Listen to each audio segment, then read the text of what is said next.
मगध की राजधानी पाटलिपुत्र में चक्रवर्ती अशोक सम्राट के वंशज मौर्य वंश के बौद्ध राजा वरदत्त मौर्य की हत्या उसी के ब्राह्मण सेनापति पुष्यमित्र शुंग ने धोखे से की थी और खुद को मगध का राजा घोषित कर लिया। उसने राजा बनने पर पाटलिपुत्र से सियालकोट तक सभी बौद्ध विहारों को ध्वस्त करवा दिया था तथा अनेक बौद्ध भिक्षुओं का कत्लेआम किया था। पुष्यमित्र शुंग बौद्धों पर बहुत अत्याचार करता था और ताकत के बल पर उनसे ब्राह्मणों द्वारा रचित मनुस्मृति अनुसार हिंदू धर्म कबूल करवाता था। इसके बाद ब्राह्मण पुष्यमित्र शुंग ने अपने समर्थकों के साथ मिलकर पाटलिपुत्र और सियालकोट के मध्य क्षेत्र पर अधिकार किया और अपनी राजधानी साकेत को बनाया। पुष्यमित्र शुंग ने इसका नाम बदलकर अयोध्या कर दिया। अयोध्या अर्थात बिना युद्ध के बनाई गई राजधानी।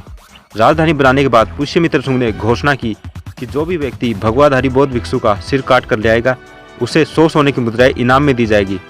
इस तरह सोने के सिक्कों के लालच में पूरे देश में बौद्ध भिक्षुओं का कत्लेआम हुआ। राजधानी में बौद्ध भिक्षुओं के सिर आने लगे। इसके बाद कुछ चालाक व्यक्ति अपने लाए हुए सर को चुरा लेते थे और उसी सर को दोबारा राजा को दिखाकर स्वर्ण मुद्राएं ले लेते थे। राजा को पता चला कि ऐसा लोग धोखा कर रहे हैं तो राजा ने एक बड़ा पत्थर रखवाया और राजा बौद्ध भिक्षु का सर देकर उस पत्थर पर मरवाकर उसका चेहरा बिगाड़ देता था। इसके बाद बौद्ध भिक्षु के सर को घाघरा नदी में फेंकवा देता था।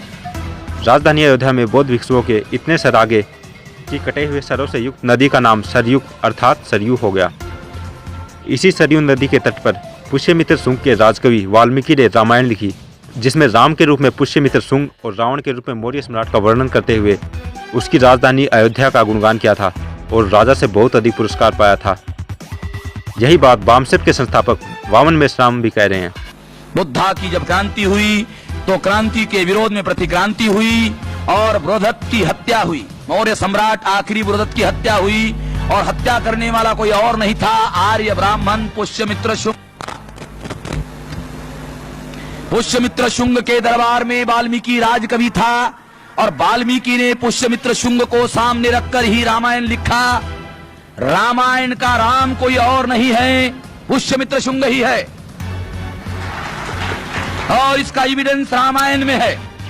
इतना ही नहीं, रामायण महाभारत स्मृतियां आदि बहुत से काल्पनिक ब्राह्मण धर्म ग्रंथों की रचना भी पुष्यमित्र शुंग की इसी अयोध्या में सरयू नदी के किनारे हुई। बौद्ध भिक्षुओं के कत्लेआम के कारण सारे बौद्ध विहार खाली हो गए। तब आर्य ब्राह्मणों ने सोचा कि इन बौद्ध विहारों का क्या करें कि आने वाली पीढ़ियों को कभी पता ही नहीं लगे कि बीते वर्षों में ये क्या थे। तब उन्होंने इन बौद्ध विहारों को मंदिरों में बदल दिया और इसमें अपने पूर्वजों व काल्पनिक पात्रों को भगवान बनाकर स्थापित कर दिया और पूजा के नाम पर यह दुकानें खोल दी। ध्यान रहे, वरदत्त मौर्य की हत्या से पूर्व भारत में मंदिर शब्द ही नहीं था और न ही इस तरह की संस्कृति थी। वर्तमान में ब्राह्मण धर्म में पत्थर मारकर नारियल फोड़ने की परंपरा है। ये परंपरा पुष्यमित्र शुंग के बौद्ध भिक्षु के सर को पत्थर पर मारने का प्रतीक है।